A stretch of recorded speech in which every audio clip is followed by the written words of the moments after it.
Hi అండి. నేను మీ మాధవిని. ఈరోజు మన వీడియోలో అటుకులతో కొత్తగా ఒక మంచి హెల్తీ బ్రేక్‌ఫాస్ట్ రెసిపీ అయితే చూసేద్దామా?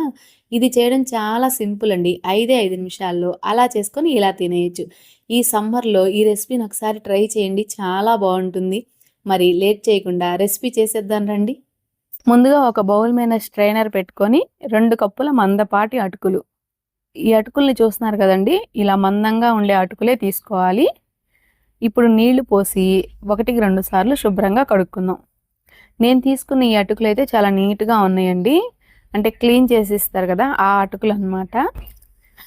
ఇలా క్లీన్ చేసుకున్నాం కదా! ఇప్పుడు ఈ అటుకుల్ని పక్కన పెట్టుకొని మీరు గుర్తుపెట్టుకోండి, ఈ అటుకులు నానబెట్టుకోవాల్సిన అవసరం లేదు. జస్ట్ మనం ఇలా కడిగితేనే సరిపోతుంది. అప్పటికే మనకి అటుకులు అనేవి మెత్తగా అయిపోతాయండి. ఇప్పుడు మరో బౌల్ తీసుకొని మనం కడిగి పెట్టుకున్న ఈ అటుకులు, అలాగే మనం అటుకులు తీసుకున్న కప్పుతోనే అరకప్పు కీర దోసకాయ తురుము, కొంచెం పెద్ద బెజ్జాలున్న తురుముతో తురిమారంటే మనకి చక్కగా ఇలా తురుము వస్తుందండి. సన్న దాంట్లో తురిమితే ఇంత చక్కగా తురుము రాదు. అలాగే అరకప్పు పచ్చి కొబ్బరి తురుము, ఇది గ్రేటర్తో తురిమితే చక్కగా తురుమైపోతుందండి. అలాగే ఇందులోకి సరిపడా అంటే మనకి ఒక టేబుల్ స్పూన్ ఉప్పు పడుతుంది.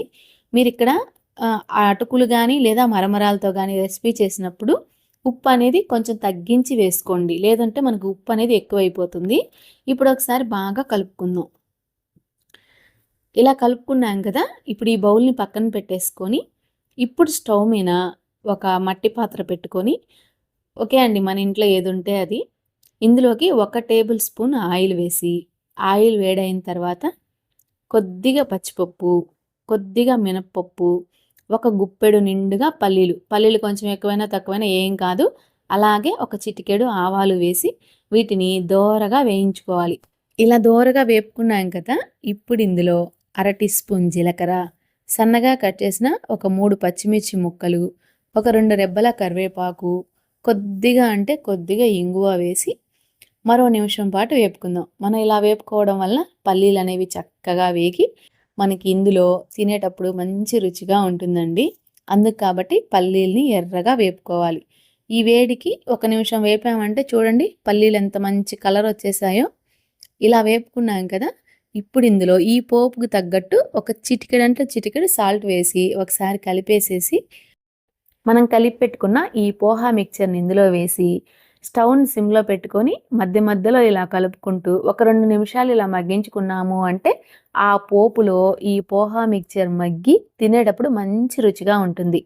ఇలా 2 నిమిషాలు మగ్గించుకున్నాం కదా! ఇప్పుడు ఇందులో ఒక పావు టేబుల్ స్పూను మిరియాల పొడి, ఒక అరచెక్క నిమ్మరసాన్ని పిండి, కొద్దిగా అంటే కొద్దిగా కొత్తిమీర వేసేసి మరొకసారి కలిపి వేడి వేడిగా సర్వ్ చేసుకుంటే అబ్బా! కమ్మగా తింటుంటే ఇంకా తినాలనిపిస్తుందండి.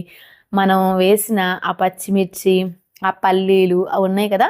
అవి తినేటప్పుడు ఆ పచ్చి కొబ్బరి తురుము అలా పంటి కింద పడుతూ ఉంటే ఆహా! ఆ రుచిని మాటల్లో చెప్పలేమండి బాబు.